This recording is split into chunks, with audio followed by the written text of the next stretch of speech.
Hey, what's up? It's your girl, DaeJones, and make sure you stay in tune with Media Leaks.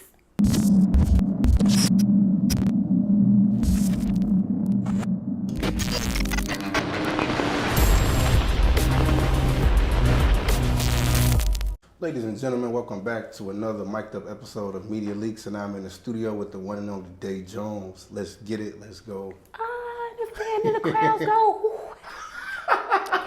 Hey, I love that energy, man. We gotta jump into it, yo. I'm gonna ask you a little bit of everything today with your journey in music, the different hats you wear, a little bit about yourself. We're gonna have some fun, for sure. Let's do it. They're gonna get to know you. Background about self. Who inspires you to do music, and how do you keep that go-get-it attitude no matter what you're doing?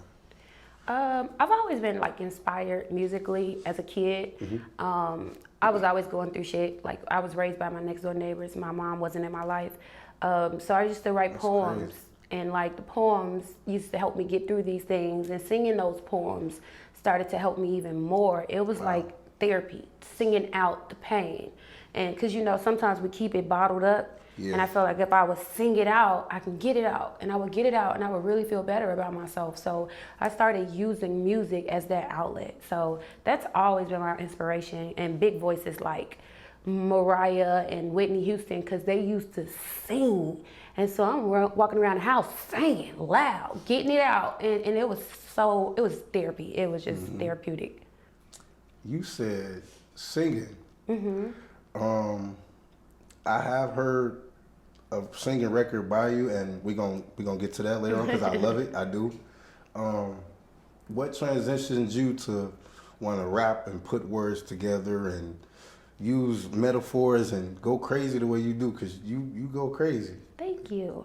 So, of course, singing and rapping is really one and the same. Facts. It's just about how you use the vocals. Lyrics can be rap or a song. Mm-hmm. So, I've always been a writer. I've always written poetry and stuff like that. But Kanye Through the Wire was really what pushed me to the rapping pen.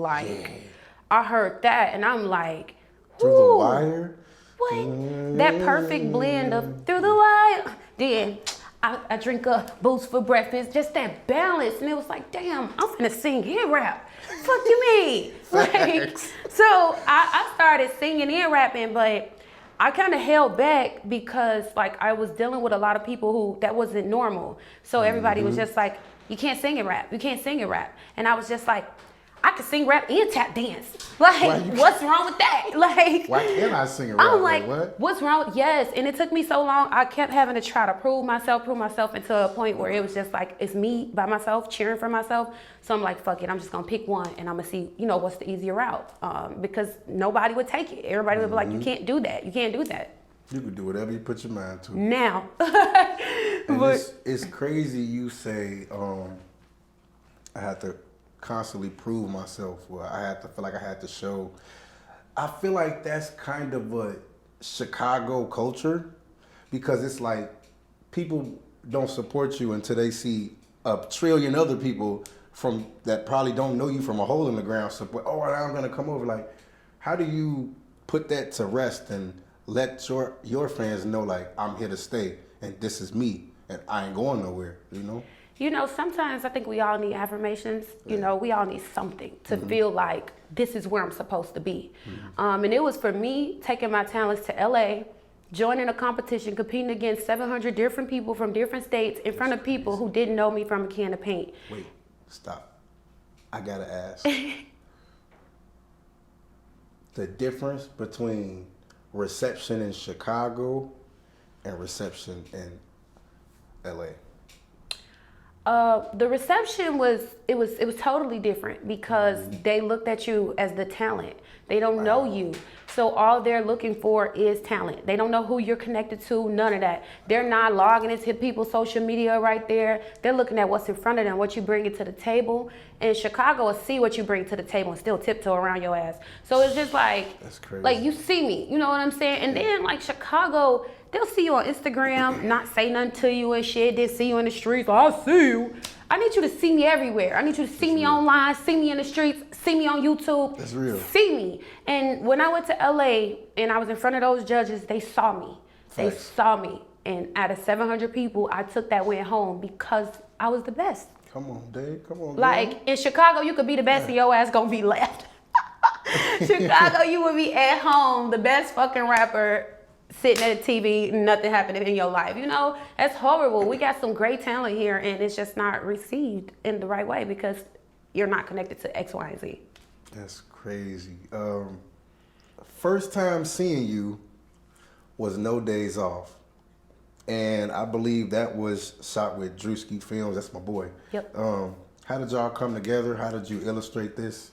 And how did you execute? Like, Drew, I've been rocking with Drew for a minute now. Like, crazy. I'm able to just tell him my vision and he's able to kind of like bring it to life. Or I'm able to just call him and he damn near pull up, like, what's your schedule? He'll be like, a month from now, Drew, I need you tomorrow. Like, I'm pulling up. Look, I don't got next month. This song got to come out. I got to get this out. So Drew is usually that type. And then, you know, it's good to have like that type of relationship because like we trust him. So we shot that at our home. So we were able to have Drew pull up to our crib. We can't bring everybody to your house. But told him the concept. First we did it and it didn't work out actually. My makeup was ugly. My outfit was ugly. It was just something about the energy that was ugly. Everything was ugly. I had on this leopard suit. It just was ugly. Like, I was just like, this ain't even me, what I put on. Because I was trying to put on stuff like what the city girls wear and da-da-da-da. And I was just like, let me put on what Day wear. So when we switched it, and I felt I was in a different space, we switched it to what Day would wear and how Day would do her video. And it just came out the way that it needed to come out. Okay. You got a record out, Ayla Baby. Hey. And you worked with the Reds Angels dancers. How did this collaboration happen and how do y'all make it just flow as effortless as y'all do? Dope, for sure. Thank you. Yes, so with Ayla Baby, I've known Reds Angels, well, seen them around for a while because I used to dance as well. So I used to be in the dance world. Some of his dancers used to be on teams with me, X, Y, and Z. So, you know, in the dance world, you see them, you pay attention. But I've been noticing them killing the game like for a while. They're at concerts opening, they're at all types of shows and they're just really working the scene. And I told myself like, I gotta work with them like on something. So I came up with this concept. I hit up the director over there at Reds Angels and he's just so great to work with, his energy and everything. Like I'm outdated on dancing. I ain't danced in a while, but he still worked around with me. You know, you feel uncomfortable. I'm in there trying to do these moves and he like, no, he working with me, you know, and he's making sure I kind of get out of that shell. So I appreciated that about him. All the girls were so professional. Like the shoot was longer than we expected. We literally shot a whole day. Like we probably, what we did, like 18 hours. It was supposed to be like 7 hours. We did like 18 hours, but they were all still down and ready to work. Y'all made it work for sure. I brought food on the set. Those girls was like, oh, we'll eat when we finish. And I was just like, was that locked in? I like y'all. I'm like, yes. Yeah. They weren't picky over the clothes. Like the stylist was just pulling stuff like, hey, I'm gonna put you in this. I'm gonna put you in this. Nobody was like, I don't want to wear that. Everybody just flowed. I was just like, I love this. And it's crazy because that's literally what it takes to get from one level to the next level. Like we gotta be locked in. What do you need? We're gonna do it. I don't care if I gotta stand on a handstand. Like we're gonna get it done. Yup.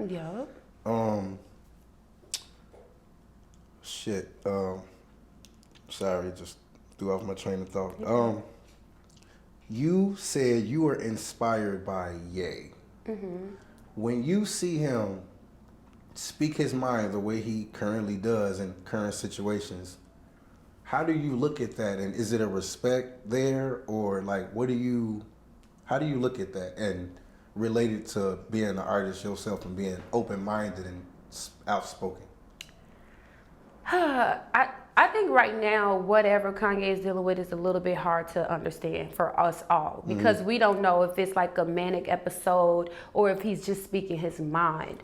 So that's just hard to kind of like figure out, you know, and because I love Ye. I love his mind. I think he's brilliant. Everything he's done is brilliant. A dude from Chicago. We watched his story. We watched where he started. This man is a billionaire. He has shoes, a shoe line. He's amazing. Lyrically, he's crazy, like for real. So it's so much respect, and he motivated me. So I love Ye for sure. But just trying to figure out, I don't judge him. I just stand back and just try to let it fizzle out and see what it really is. Because it could be a manic thing where he really needs help, and it could be him just voicing his opinion. I don't know yet. So it's, we're not here to judge nobody. Right. Just figure it out, and hopefully if it is manic, he gets the help that he needs, because we all need that. You know what I'm saying? Facts. We go through shit, and we need people to help us through those moments. Like, being rich don't mean that your problems are over. So. No, it don't. It doesn't. More problems. For sure. Cabrini Greens. Yeah. What does that place mean to you? It means everything. It raised me, for sure. What did you learn? Heart, hustle, how to fight. All of that. No, but for real, you do learn how to fight in projects, because you just be fighting. Like, I ain't gonna lie, so we were like in and out the projects, the people who raised me. And we went to the north side, and we came back. The projects was a little different. Like, and I wasn't equipped to fight yet. Like, different how? It was just, the projects changed so much. Cause like, the first when we were there, it was really, really bad. Like, where the buses couldn't even drive past without getting shot at, or they throwing shit out the window with the buses. Oh boy. Like, it used to be really, really bad. And we left during that time, and then we came back. I had to acclimate again. I had to make friends again. I had to understand, because my environment was different. I was on the north side. Yeah. So I changed a little bit personality wise. I was still a little girl, but I just wasn't used to certain things anymore. So I came back, everybody had their groups, and I had to figure out what group I'm gonna belong to, and make new friends, and like I said, get reacclimated with the projects. So it was different, because they all had their friends, and I'm like, just trying to prove myself. And then when you're trying to prove yourself, you really got to prove yourself. So I felt like I had the most fights, because I had to prove myself. In all my fights, I was scared, because I don't fight. But it's like, I'm not just a pretty face. Like, I got to show y'all. Look, they done threw me in the jungle. I was on the north side, back to the projects. Like, I'm like, what is this? Y'all fight a lot. But I had to step up to the plate. But then I got tough so quick, because it make you tough. Like, get out here, you gonna fight. You gonna stand up for yourself, or you gonna get beat up. Then I had my sister with me, though. My sister was a dog. Like, my sister was knocking niggas out for me. So that gave me confidence, because I know my sister right there. All right, my sister swing, I'm swinging. She knock a bitch down, I'm knocking the next bitch down. And we going from there. So, but the project taught me so much. You learn hustle, because you got to take care of yourself. Like, a lot of our parents were drug addicts, like victim of our environment. So shit, we had to damn near take care of ourselves. Our groups was taking care of each other. We was looking out for each other. We used to go stealing to provide for ourselves. We was doing what we had to do. And we were little girls. Like, we was like 10 and 11, stealing out of stores to have clothes. Grew up fast. We grew up fast. You learn fast, so fast, for sure. You have a little girl. I do. How do you balance this hat? You're a manager, you're an artist. Like, some people would fucking explode, G. Like, how do you wear all these hats, and how do you get up and say, we're gonna do this today? With your team, assistant, the machine, y'all a machine. For sure. How do you keep that red dot focused? I would say my situation is a little different. I do feel like I'm blessed. I'm blessed to be able to, like, my profession, I really only have to work from like December to like May. And then I have the rest of the year to be able to do what I want to do for the most part. So it's about like picking that type of career that works around what you're doing. So like my consulting firm works around what I do. And that way I got the rest of the year to really tend to my daughter and all the other things that I'm doing. And then like sometimes when I'm doing business, it might be a business trip, but then I bring my baby with me and we're gonna make it a family/business trip. That's dope. You gonna be on the water slide, I'll be on my laptop. Like, so you know, like, so like we ain't missing no days off. Look. No days off. So yeah, but that does get in the way sometimes, I would admit, cause like, I do feel like sometimes she feels like she's not getting all of me, but you know, like I do want her to understand, like all of this that I'm doing is really about you. It's for you. Like it's really about you, because when all of this go here, you're gonna get everything that you deserve in this world. I'm gonna make all that easy. Every door you trying to kick down, you just gonna walk through it, because it's gonna be open. What impact do you want to have in the industry, and what do you want to show other women? I just want to show that there are people who aren't selfish. You know, I want to show selflessness. I don't think we get enough of that. Everybody is like for self, and like, you don't have to be selfish with your knowledge. You don't have to be selfish with your money. You don't have to be selfish with these things, because if you're blessed, you're going to continue to be blessed. Knowledge is going to continue to come your way. Money will come your way. Share your knowledge, share your wealth. You can share, you can go a lot further when you do that. Like, you keep your fist balled up, like you ain't going nowhere. You know, like me being able to share my platform with the next person, my money with the next person. This person may go places that I never could go. Let's go together. The hell? Let's go together. Like, yeah. And so I just want to change that dynamics. People don't work together. People don't share stuff. People are like, you know, it ain't, my ideas come like this. I'll give you this, and I've been on to a bigger idea, and then you ain't even use that idea because you slow. So I ain't tripping. I'm gonna give you that because I got 1,000 more of what those came from, because I'm blessed. Like, I don't trip on that stuff. So yeah. Do you feel like you get enough credit from your city? Hell no. And absolutely not. Why? What is it about? What is it about Chicago that just, I don't know, like they it's tough. I would say it's about who runs Chicago, right? Yeah. I feel like more of the South Side runs Chicago, and just the energy of the South Side is different. Like, I'm from Cabrini, the North Side, and so when I came to the South Side and I started learning about South Side rappers and stuff like that, like, me and my girl used to walk in a room and we're just this full of energy and this light bulb. When you come in, we just shine and just, hey, how you doing? I'm Dae, hey. And everybody's just so dark and just like, don't want to shake your hand, looking at you crazy. And we like, they're not used to that type of energy. And that's what it's all about. It's the energy. Though. So it's a positive energy. It's the negative energy that's running the city, and the negative energy that's so untrusting, and the negative energy that's like, everybody don't trust each other, they don't like each other, they looking at everybody crazy. That's the energy that's running the city. And that shouldn't be. Like, it shouldn't be like that. I think that's the big problem, the energy that's running the city. When people meet me, they be scared, but it'd be really like, who the fuck is she? This is some different type of energy. Yeah. Like, because you don't gotta be like that. Like, it's okay to be like this. It's okay to open your arms. It's okay. Give me a hug. It feel like you need that. Yeah. It's okay. What's up? What you need? It's okay to tell me what you need. Because that's okay. We here to help each other. I'm not here to down you. We here to help each other. I feel like I needed that. I damn near about to give you a hug right there. You know what I'm saying? Look, we be needing that. You don't never know what a person going through. All of this stuff. Like, it's okay to trust people. I feel like anybody who's ever crossed me on some trust shit, they've never been anywhere. They never went anywhere. I used to be crying over boyfriends. Oh, he used all my money. He gonna make it. Ain't not one nigga made it yet. Fuck them. And I'm further than all them niggas because I'm blessed. You feel me? So blessed, better best. Blessed. I ain't trying to dish y'all now. I'm just saying, speaking facts. You made a post on, and this isn't even one of the questions. I vividly remember this.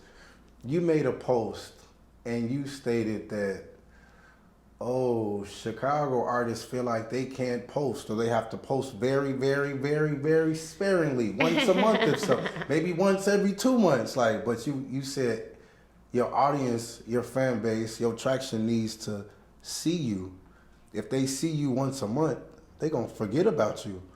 You have to be consistent. And you made a reference to the Shade Room. You said the Shade Room. You be watching. The Shade Room posts this amount of times a day, and you got a person here, you got an artist who I haven't posted in 6 months. Like, how do people remember you?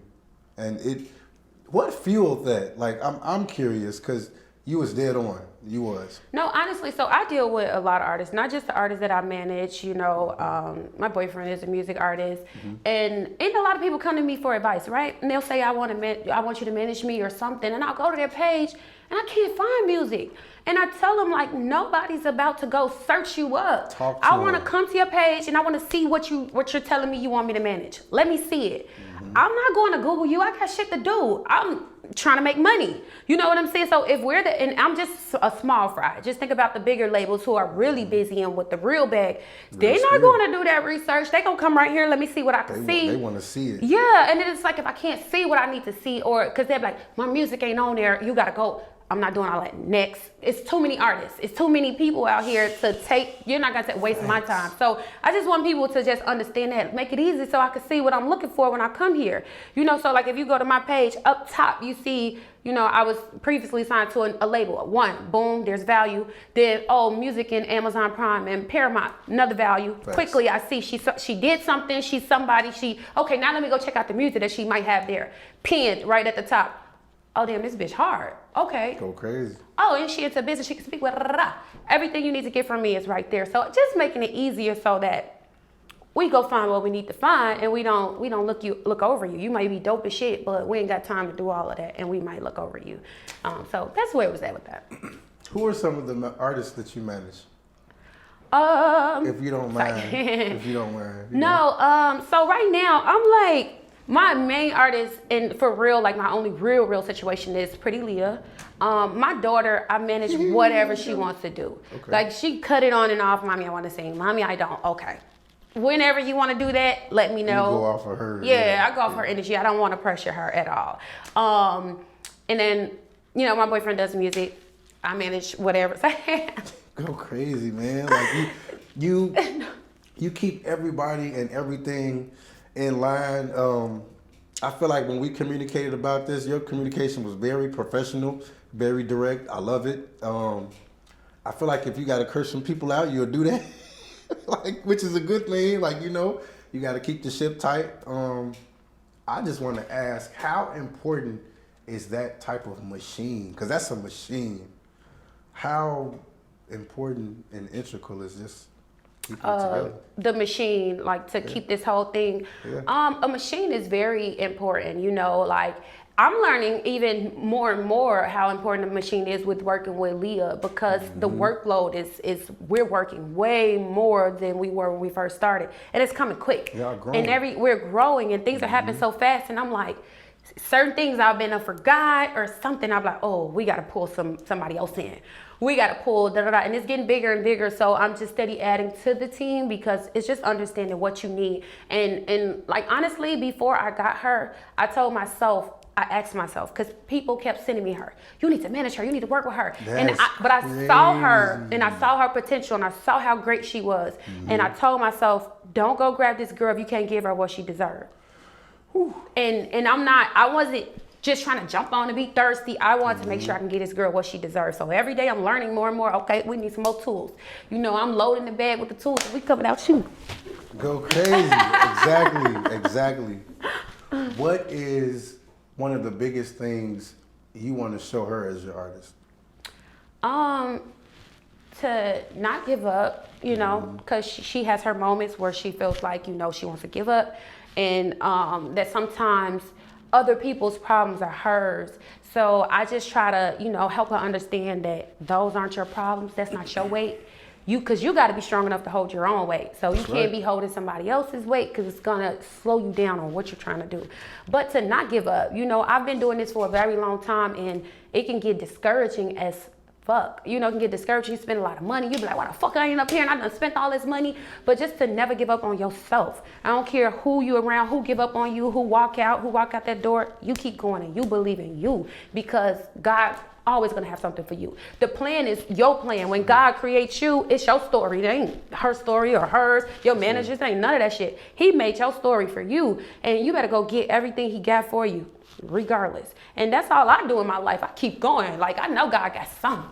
He showed me, like, he keep opening these doors, his something. And so just to kind of like show her that, like, you know, whatever he got for you is for you, and it's about you to keep going to go get it. That's it.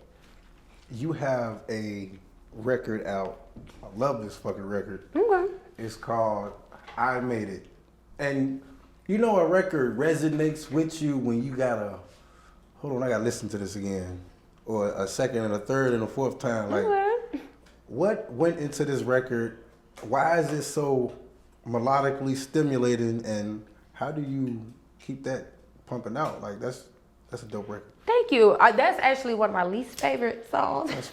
That's a dope record. Thank you. I'm glad you like it. I'm glad somebody like it. Because I be feeling like sometimes like, damn, do they like this? Because sometimes, you make music and it really be for you and everybody else don't really like it. So I'm glad that you do like it.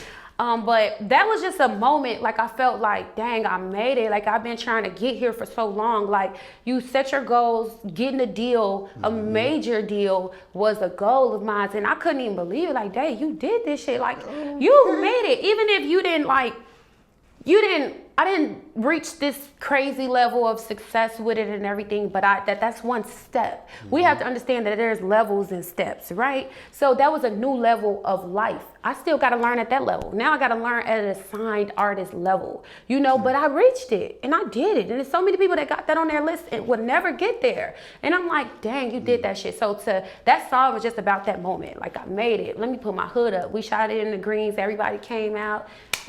Gotta put my hood up, tell them how we could, yeah. Got it out the mud, shot all those who know I would, yeah. It takes a person, it's crazy, but it takes a person who genuinely you gotta have a real appreciation for R&B.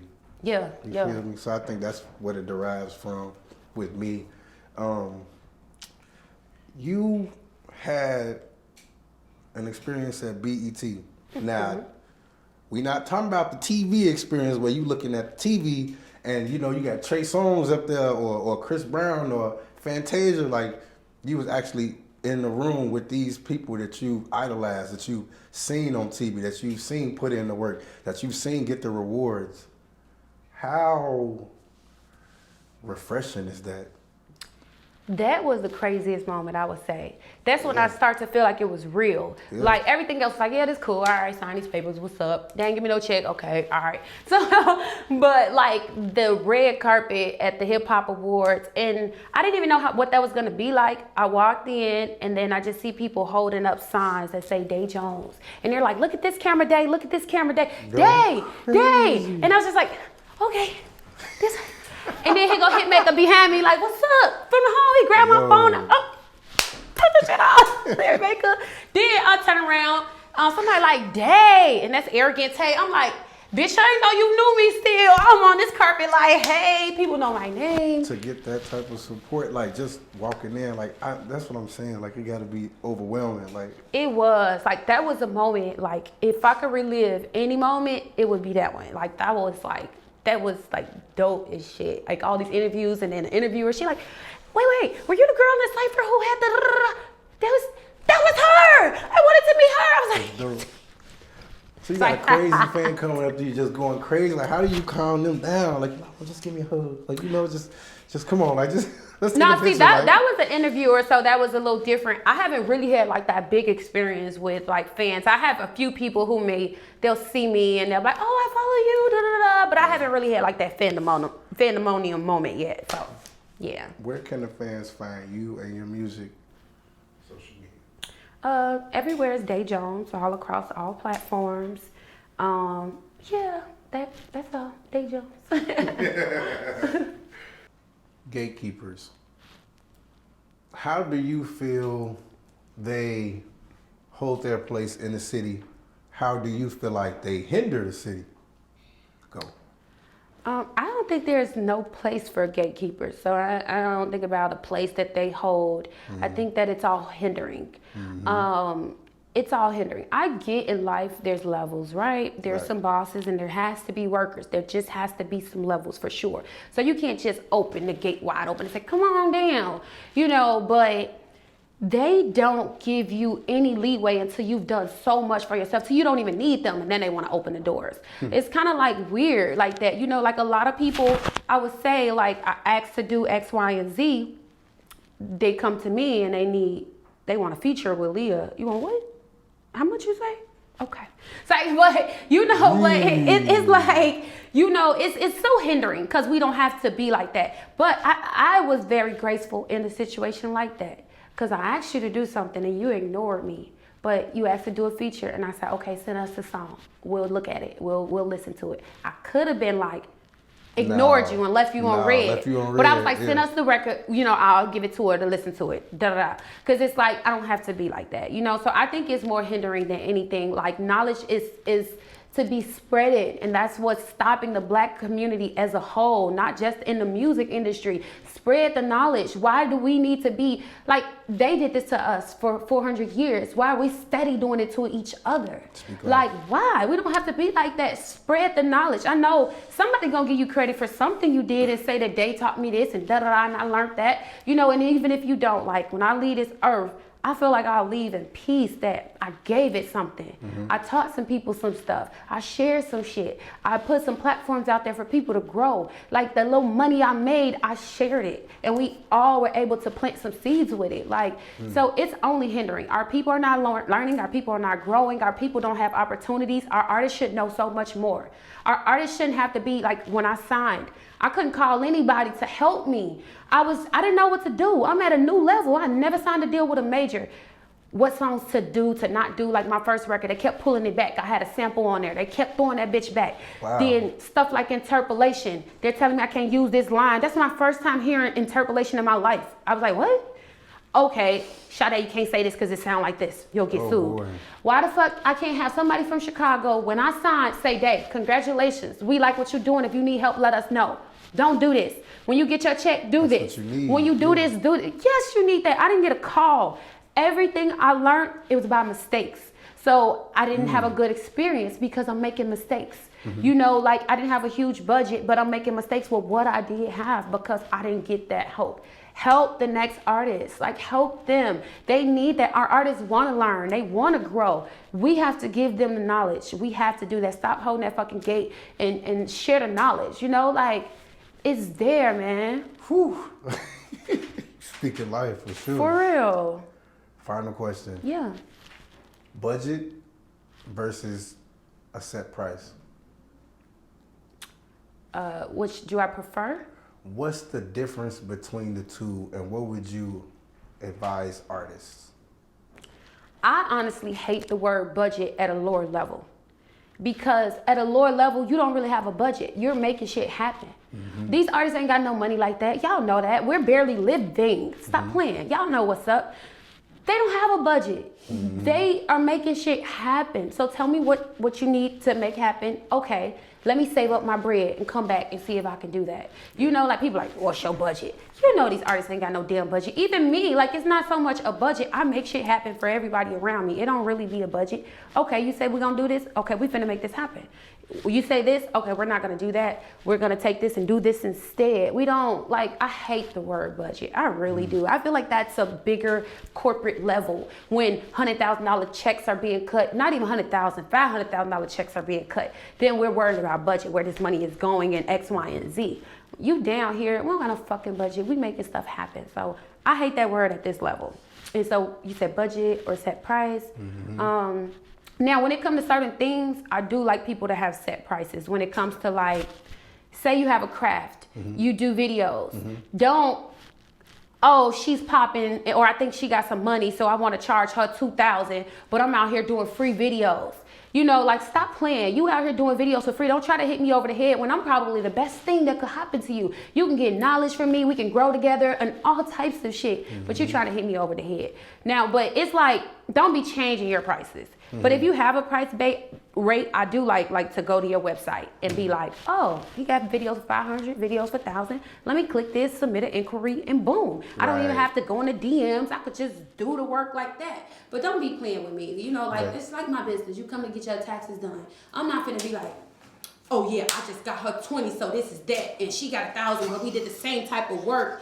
Just because they both got 2 kids, both got 2 kids, what extra work did you do right here? You know what I'm saying? It's just probably her wages that's different. Yeah. I'm not going to come in here and be like, you going to pay me $10,000 and she going to, there's a rate. It starts at this and it goes there depending on what forms you have. So keep that shit a buck. You know what I'm saying? Don't be trying to get over on people. Chicago people be trying to get over on people on prices. So that's where I'm at with that shit. Keep it where it's supposed to be. We don't got no fucking budget at this level, so stop asking us what's our budget. We making shit happen, and don't be changing prices based off what y'all see. Having you here was amazing. Having your team here was amazing, and you dropped some real knowledge. Salute to you, respect to you, your team, the machine, everybody behind you. You make make us sound so good. So I just really appreciate you guys. Like I do. Like we really appreciate you coming through. We can't wait till you come through next time because we got to bring you back. Yes. And it's just blessings from here on out. We're gonna be here big. The team gonna be lined up like yeah. Like yeah, this is my other artist right here. Da da da da. Oh yeah, Leah's she's working with blah blah. Leah's out with Beyonce. Come on, gang. Exactly. And I gotta give a shout out to one of the biggest cameramen in the city, Raw Ruler. Y'all heard it here first, bro. Without him, none of this is possible. Absolutely. So I appreciate all of you all, man. Can't wait to bring you back. Thank you for having me.